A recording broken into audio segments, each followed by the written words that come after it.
Good evening, ladies and gentlemen, and welcome to Heti TV's foreign language news broadcast. My name is Peter Gardosh, and first for the news in English. Following the terrorist attack at the Hanukkah celebration on Bondi Beach in Sydney last week, Israeli President Yitzhak Herzog received invitations to visit Australia from both the Australian government and the local Jewish community. Australian Prime Minister Anthony Albanese called President Herzog to express his shock and sorrow at the attack targeting members of the Jewish community. "We are deeply shocked by the victims of this horrific act and expressed our sincere condolences to the bereaved families," Albanese said. President Herzog reciprocated the sentiments, conveyed the condolences of the Israeli people, and wished a speedy recovery to those injured in the attack. He emphasized the need to address the growing threat of anti-Semitism, extremism, and jihadist terrorism. Prime Minister Albanese informed Herzog that in accordance with protocol, Australia's Governor-General, the country's head of state, would send an official invitation for a state visit as soon as possible, as i24news.tv reported. Staff Sergeant Ran Gvili, the last hostage whose remains have still not been returned to Israel by terrorist organizations in Gaza, spoke to U.S. President Donald Trump through Gvili, created using artificial intelligence. Gvili, 24 years old, was shot in battle while defending Kibbutz Alumim after rescuing people from the Nova Music Festival. In the AI-generated video, Gvili is in a Hamas tunnel in Gaza and recalls the events of October the 7th. "Thank you for standing by us and for making this courageous agreement. I brought so many of my brothers home," said the AI-generated Gvili in a video distributed by the Forum of Families of Hostages and Missing Persons. "Mr. President, I ask you to see this through. I deserve to be buried with honor in the land I fought for," he continues in the clip. "Mr. President, finish what you started. Bring us home before it's too late."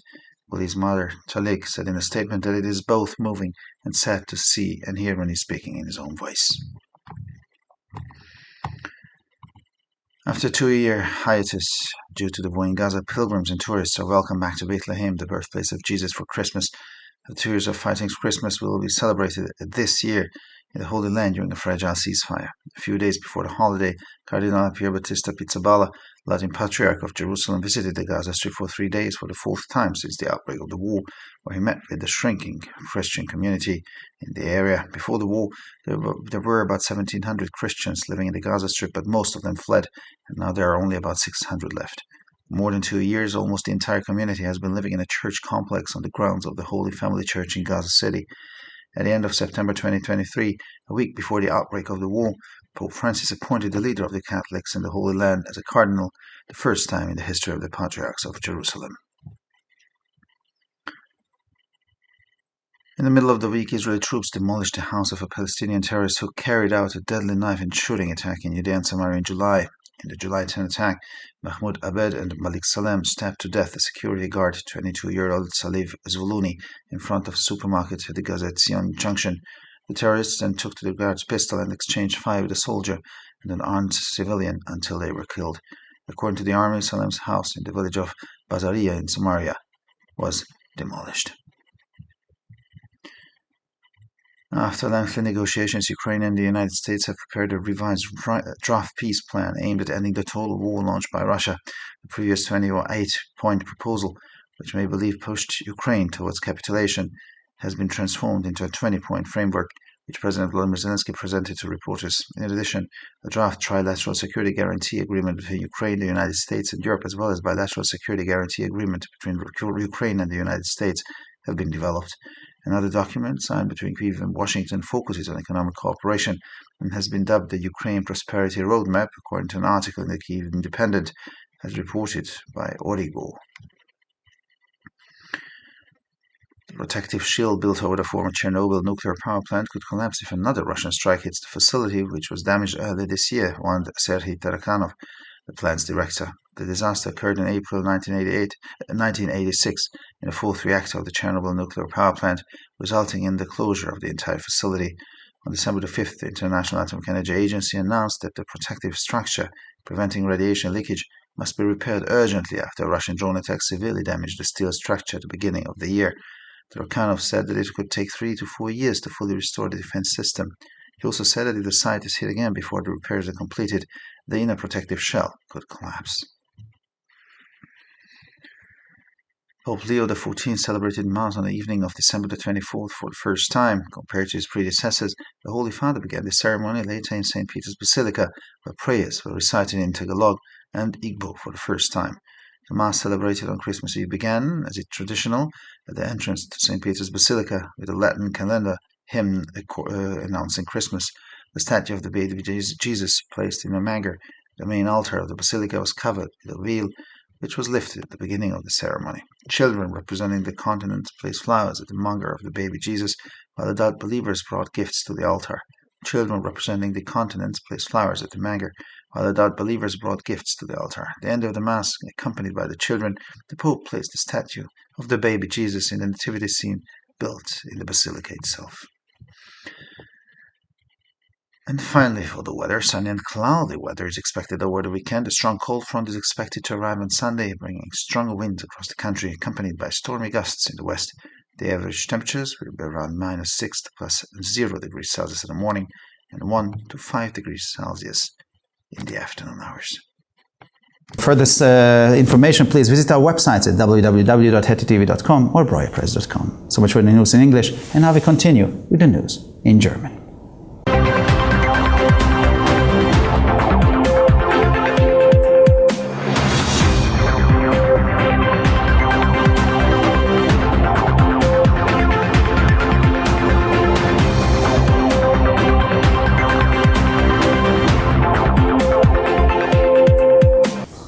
Schönen guten Abend, liebe Zuschauer. Mein Name ist Peter Gardosch und nun zu den Nachrichten auf Deutsch. Nach dem Terroranschlag auf die Chanukka-Feierlichkeiten am Bondi Beach in Sydney letzte Woche wurde Israels Präsident Yitzhak Herzog sowohl von der australischen Regierung als auch von der örtlichen jüdischen Gemeinde nach Australien eingeladen. Der australische Premier Anthony Albanese rief Präsident Herzog an, um seine Bestürzung, seinen Schmerz über den Angriff auf Mitglieder der jüdischen Gemeinde zum Ausdruck zu bringen.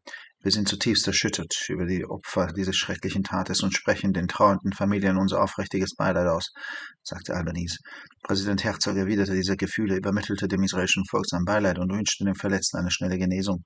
Er betonte, dass man sich mit der wachsenden Bedrohung durch Antisemitismus, Extremismus und dschihadistischen Terrorismus auseinandersetzen müsse. Premier Albanese teilte Herzog mit, dass der Generalgouverneur Australiens, der Staatsoberhaupt des Landes, gemäß dem Protokoll so bald wie möglich eine offizielle Einladung zu einem Staatsbesuch aussprechen werde, berichtete i24news.tv. Sergeant Major Ran Gvili, der letzte Geisel, dessen Überreste von Terrororganisationen in Gaza immer noch nicht an Israel übergeben wurden, wandte sich über Gvili, der mit künstlicher Intelligenz erschaffen wurde, an US-Präsident Donald Trump. Der 24-jährige Gvili in einer Schlacht erschossen wurde, als er den Kibbutz Adumim verteidigte, nachdem er Menschen von Nova Music Festival gerettet hatte. In dem mit künstlicher Intelligenz erstellten Video befindet sich Gvili in einem Tunnel der Hamas in Gaza und erinnert sich an die Ereignisse vom 7. Oktober.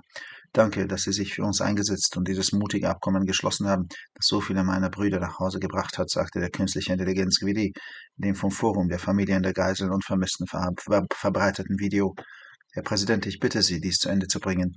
Ich verdiene es, mit Respekt in dem Land begraben zu werden, für das ich gekämpft habe, fährte er und blieb fort. Herr Präsident, bringen Sie es zu Ende, was Sie begonnen haben. Bringen Sie uns nach Hause, bevor es zu spät ist.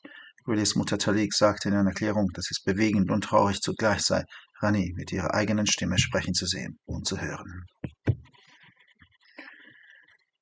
Nach einer 2-jährigen Pause aufgrund des Krieges in Gaza werden zu Weihnachten wieder Pilger und Touristen in Bethlehem, dem Geburtsort Jesu, erwartet. Nach 2 Jahren des Kampfes wird Weihnachten dieses Jahr in der Heiligen Land während einer fragilen Waffenruhe gefeiert. Einige Tage vor den Feiertagen besuchte Kardinal Pier Battista Pizzaballa, lateinischer Patriarch von Jerusalem, zum 4. Mal seit Ausbruch des Krieges für 3 Tage den Gazastreifen, wo er sich mit der schrumpfenden christlichen Gemeinde der Region traf. Vor dem Krieg lebten im Gazastreifen etwa 1700 Christen, aber die meisten von ihnen sind geflohen und derzeit sind nur noch etwa 600 übrig geblieben. In den letzten mehr als 2 Jahren lebte fast die gesamte Gemeinde auf dem Gelände der Kirche der Heiligen Familie in Gazastadt, einem Kirchenkomplex. Der Führer der Katholiken im Heiligen Land wurde Ende September 2023, eine Woche vor Ausbruch des Krieges, von Papst Franziskus zum Kardinal ernannt, zum ersten Mal in der Geschichte der Patriarchen von Jerusalem.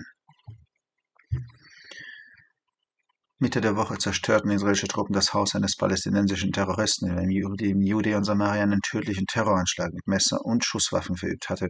Bei dem Angriff am 10. Juli erstachen Mahmoud Abeded und Malik Salem einen Sicherheitsbeamten, den 22-jährigen Saleh Zvoluni, vor einem Supermarkt am Gush Etzion-Knotenpunkt. Anschließend nahmen die Terroristen dem Wachmann seine Pistole ab und lieferten sich einen Schusswechsel mit einem Soldaten und einem bewaffneten Zivilisten, bis sie schließlich getötet wurden. Nach Angaben der Armee wurden Salems Haus im Dorf Basaria in Samaria zerstört. Nach langen Verhandlungen haben die Ukraine und die Vereinigten Staaten einen überarbeiteten Friedensplanentwurf vorgelegt, der auf die Beendigung des von Russland begonnenen totalen Krieges abzielt. Der frühere 28-Punkte-Vorschlag, der nach Meinung vieler die Ukraine in Richtung Kapitulation drängte, wurde in einen 20-Punkte-Rahmenplan umgewandelt, den Präsident Volodymyr Zelensky den Journalisten vorstellte. Darüber hinaus wurde ein Entwurf für ein trilaterales Sicherheitsgarantieabkommen zwischen der Ukraine, den Vereinigten Staaten und Europa sowie ein bilaterales Sicherheitsgarantieabkommen zwischen der Ukraine und den Vereinigten Staaten ausgearbeitet. Ein weiteres Dokument, das zwischen Kiew und Washington geschlossen wurde, konzentriert sich auf die wirtschaftliche Zusammenarbeit und wurde als Fahrplan für den Wohlstand der Ukraine bezeichnet, schreibt Ordigo unter Berufung auf einen Artikel von der Kyiv Independent.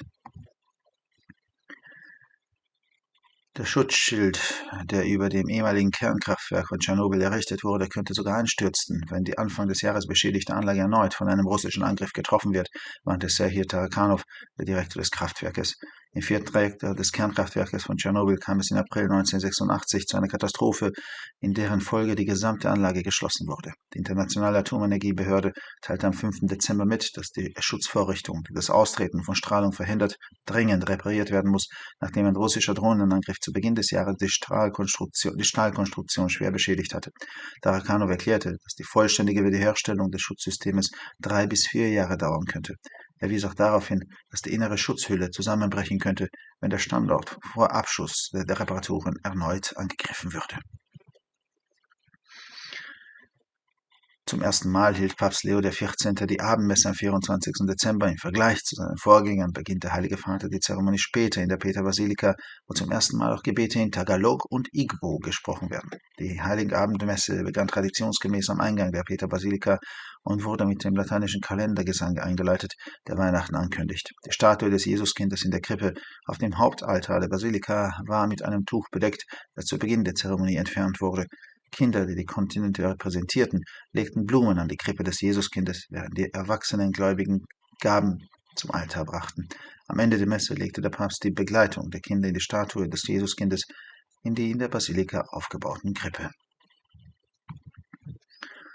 Und schließlich zum Wetter. Am Wochenende ist sonniges oder leicht bewölktes Winterwetter zu erwarten. Am Sonntag zieht eine starke Kaltfront auf, die sich über das ganze Land ausbreitet und im Westen von stürmischen Böen begleitet wird. Die durchschnittlichen Temperaturen liegen morgens zwischen -6 und 0 Grad und nachmittags zwischen 1 und +5 Grad Celsius.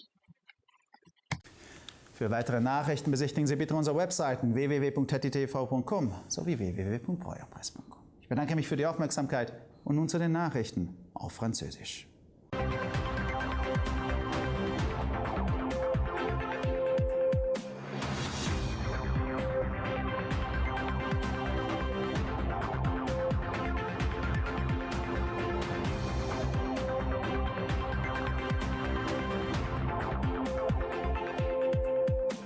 Bonjour à tous et bienvenue à HettitV. Je m'appelle Peter Gardosch et ce sont les titres.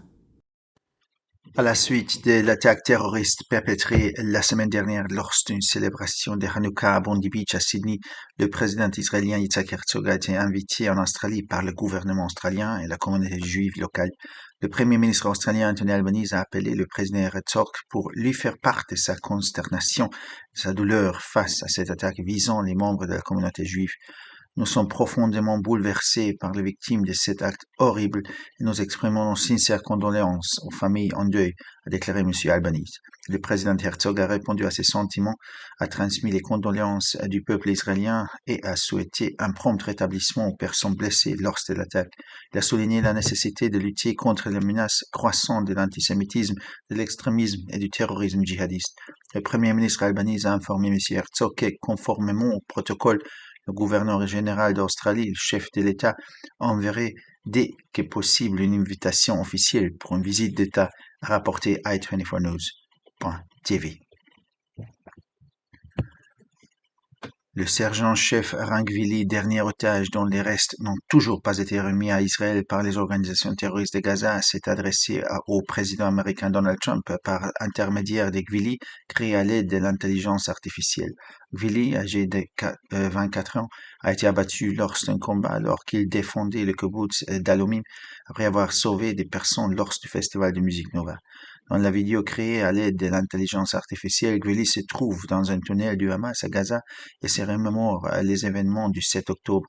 Merci de nous avoir soutenus et d'avoir conclu cet accord courageux qui a permis de ramener tant de mes frères à la maison, a déclaré Gvili, généré par l'intelligence artificielle dans une vidéo diffusée par le Forum des familles des otages et des disparus.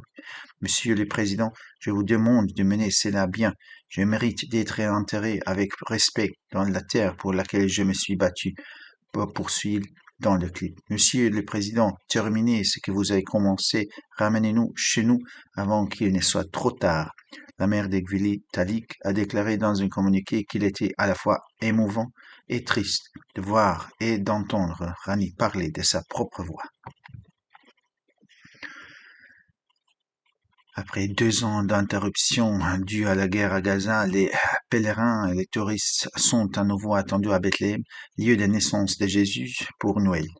Après 2 ans de combats, Noël sera célébré cette année en Terre Sainte pendant une fragile trêve. Quelques jours avant les fêtes, le cardinal Pierre-Baptiste Pizzaballa, patriarche latin de Jérusalem, s'est rendu pour la 4e fois depuis le début de la guerre à la bande de Gaza, où il a rencontré la communauté chrétienne en déclin de la région. Avant la guerre, environ 1700 chrétiens vivaient dans la bande de Gaza, et la plupart d'entre eux ont fui. Il n'en reste actuellement qu'environ 600. Au cours des 2 dernières années, la quasi-totalité de la communauté a vécu dans un complexe religieux situé dans l'enceinte de l'église de la Sainte Famille à Gaza.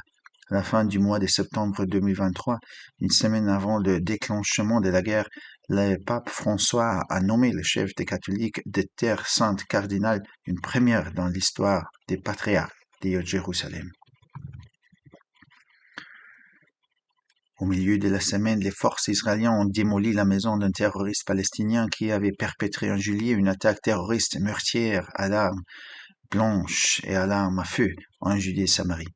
Lors de l'attaque du 10 juillet, Mahmoud Abeded et Malik Salem ont poignardé à mort un agent de sécurité, Saleh Zvoulouni, 22 ans, devant un supermarché près du carrefour de Gush Etzion. Les terroristes ont ensuite pris l'arme de garde et ont échangé des coups de feu avec un soldat, un civil armé, jusqu'à ce qu'il soit neutralisé. Selon l'armée, la maison de Salem a été détruite dans le village de Bazaria, en Samarie. Après de longues négociations, l'Ukraine et les États-Unis ont élaboré un projet de plan de paix révisé visant à mettre fin à la guerre totale déclenchée par la Russie. La proposition précédente, qui comptait 28 points et qui, selon beaucoup, poussait l'Ukraine vers la capitulation, a été transformée en un plan cadre de 20 points présenté aux journalistes par le président Volodymyr Zelensky. En outre, un projet d'accord tripartite des garanties de sécurité entre l'Ukraine, les États-Unis et l'Europe a été élaboré, ainsi qu'un accord bilatéral des garanties de sécurité entre l'Ukraine et les États-Unis. Un autre document conclu entre Kiev et Washington se concentre sur la coopération économique et a été baptisé Plan de prospérité pour l'Ukraine. C'est un article du Kiev indépendant cité par Origo. Le bouclier protecteur construit au-dessus de l'ancienne centrale nucléaire de Tchernobyl pourrait s'effondrer si une nouvelle catastrophe venait à frapper l'installation endommagée au début de l'année, avertit Sergei Tarakhanov, directeur de la centrale. La catastrophe s'est produite en avril 1986 dans le 4e réacteur de la centrale nucléaire de Tchernobyl, entraînant la fermeture de l'ensemble de l'installation. L'Agence internationale de l'énergie atomique a annoncé le 5 décembre que la structure de protection empêchant les fuites radioactives devait être réparée de toute urgence après qu'une attaque russe à l'aide de drones ait gravement endommagé la structure en acier au début de l'année. M. Tarakhanov a déclaré que la restauration complète du système de protection pourrait prendre 3 ans ou 4 ans. Il a également indiqué que si le site subissait une nouvelle attaque avant la fin des réparations, la coque de protection interne pourrait s'effondrer. Le pape Léon XIV a célébré pour la première fois la messe du 24 décembre au soir. Contrairement à ses prédécesseurs, le souverain pontife commence la cérémonie plus tard dans la basilique Saint-Pierre où les prières sont prononcées pour la première fois en tagalog et en igbo. La messe de la veille de Noël a débuté, comme le veut la tradition, à l'entrée de la basilique Saint-Pierre et a été précédée du chant latin de la calenda annonçant Noël. La messe la veille de Noël a débuté selon la tradition à l'entrée de la basilique Saint-Pierre avec le chant latin Calenda annonçant Noël. Sur le maître actuel de la basilique, la statue de l'enfant Jésus, placée dans une crèche, était recouverte d'un voile qui a été levé qu'au début de la cérémonie. Les enfants représentant les continents ont déposé les fleurs sur la crèche de l'enfant Jésus, tandis que les fidèles adultes ont apporté des offrandes à l'autel. À la fin de la messe, la pape, accompagnée des enfants, a déposé la statue de l'enfant Jésus dans la crèche installée dans la basilique. Finalement, pour le météo, le temps devrait être ensoleillé ou légèrement nuageux ce week-end. Dimanche, un front froid intense arrivera accompagné d'un vent du nord-est qui se renforcera dans tout le pays et sera accompagné de rafales températures dans l'ouest. Les températures moyennes seront comprises entre -6 et 0 degrés le matin, entre 1 et 5 degrés l'après-midi. Pour encore plus d'actualités, visitez notre site internet attv.com et broyapresse.com. Merci de votre attention et maintenant, les nouvelles en espagnol.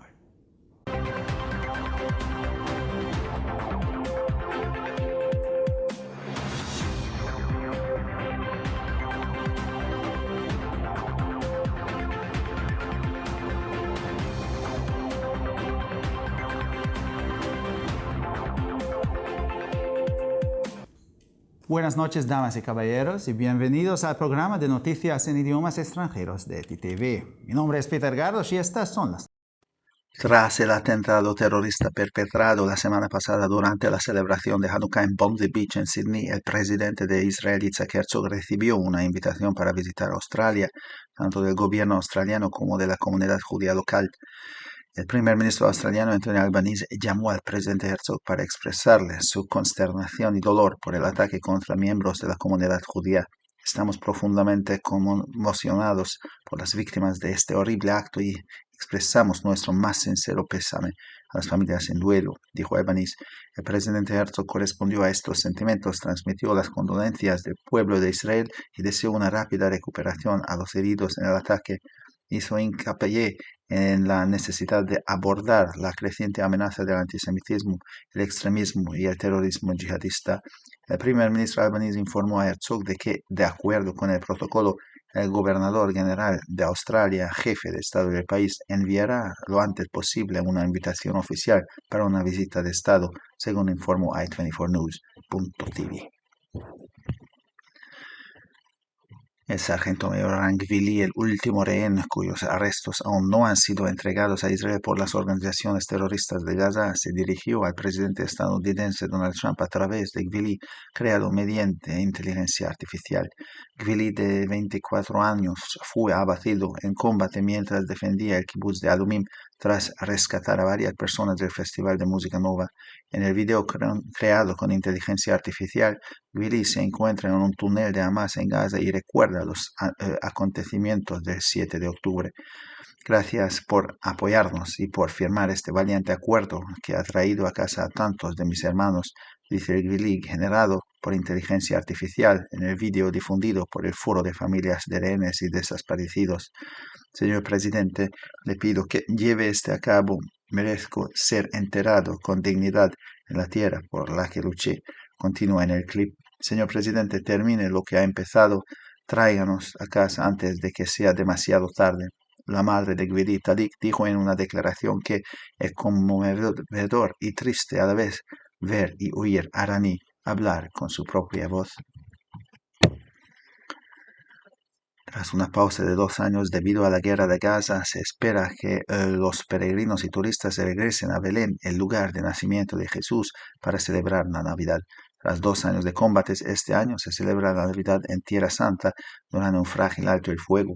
Unos días antes de las fiestas, el cardenal Pier Battista Pizzaballa, patriarca latino de Jerusalén, visitó por 4ª vez desde el estallido de la guerra de Franja de Gaza, donde se reunió con la menguante comunidad cristiana de la zona. Antes de la guerra, en la Franja de Gaza vivían unos 1.700 cristianos, pero la mayoría huyó y actualmente quedan unos 600. Durante los últimos 2 años, casi toda la comunidad ha vivido en un complejo eclesiástico en el recinto de la Iglesia de la Sagrada Familia en la ciudad de Gaza. A finales de septiembre de 2023, una semana antes del estallido de la guerra, El Papa Francisco nombró cardenal el líder de los católicos de Tierra Santa por primera vez en la historia de los patriarcas de Jerusalén. A mediados de semana, las tropas israelíes demolieron la casa de un terrorista palestino que en julio llevó a cabo un mortífero ataque terrorista con cuchillos y armas de fuego en Judea y Samaria.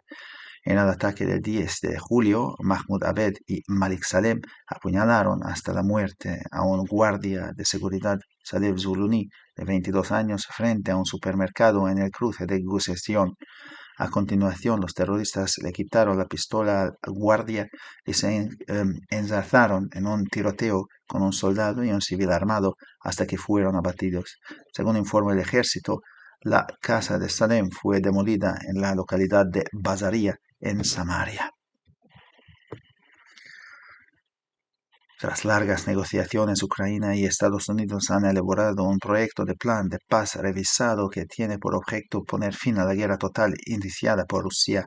La anterior propuesta de 28 puntos, que según muchos empujaba a Ucrania hacia la capitulación, se ha transformado en un plan marco de 20 puntos que el presidente Volodymyr Zelensky ha presentado a los periodistas.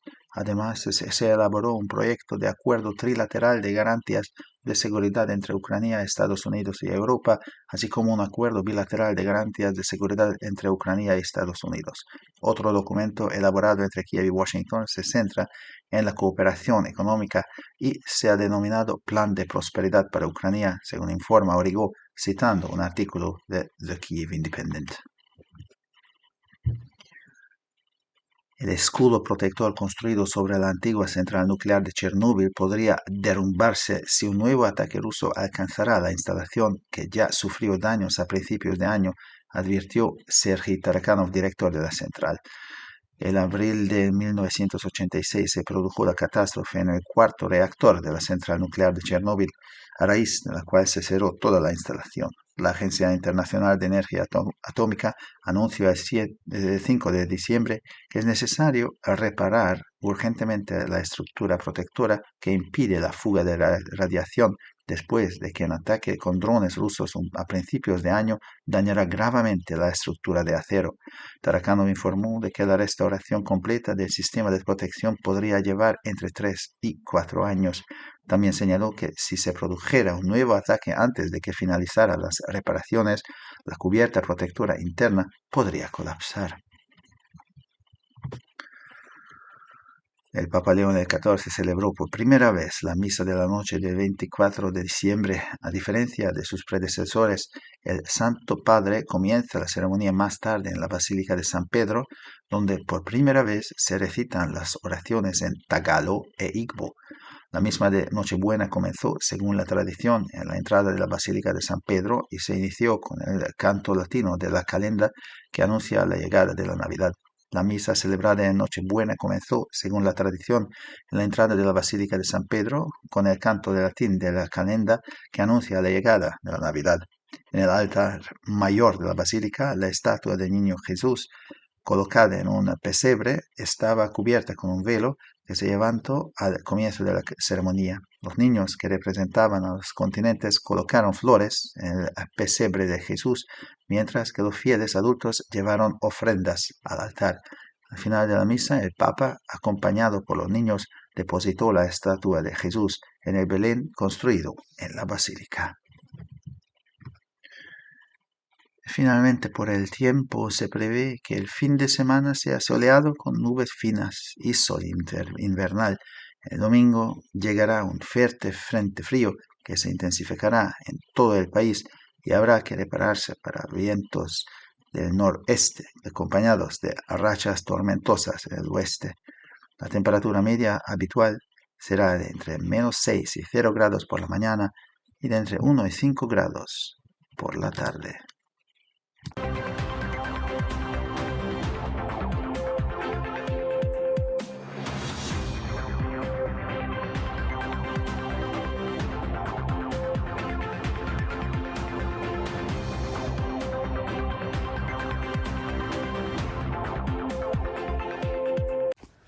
בעקבות מתקפת החנוכה בחוף בונדי בסידני בשבוע שעבר, נשיא המדינה יצחק הרצוג הוזמן לאוסטרליה על ידי ממשלת אוסטרליה ועל ידי הקהילה היהודית המקומית. ראש ממשלת אוסטרליה, אנטוני אלבנז, התקשר לנשיא הרצוג כדי להביע את זעזועו וצערו על המתקפה ועל בני הקהילה היהודית. אנו עצובים מאוד על הקורבנות ומביאים את תנחומינו הכנים למשפחות השכולות, אמר אלבנז. הנשיא הרצוג הגיב לרגשותיו והעביר את תנחומי עם ישראל ואיחל החלמה מהירה לפצועים במתקפה. הוא הדגיש את הצורך לטפל באיום הגובר של אנטישמיות, קיצוניות וטרור ג'יהאדיסטי.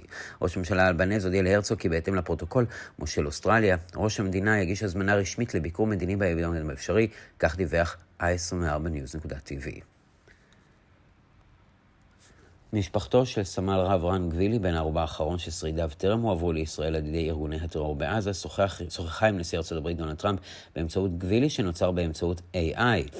גבילי בן ה-24 נורה בקרב בעת שהגן על קיבוץ אלומים לאחר שחילץ אנשים מפסטיבל המוזיקה נובה.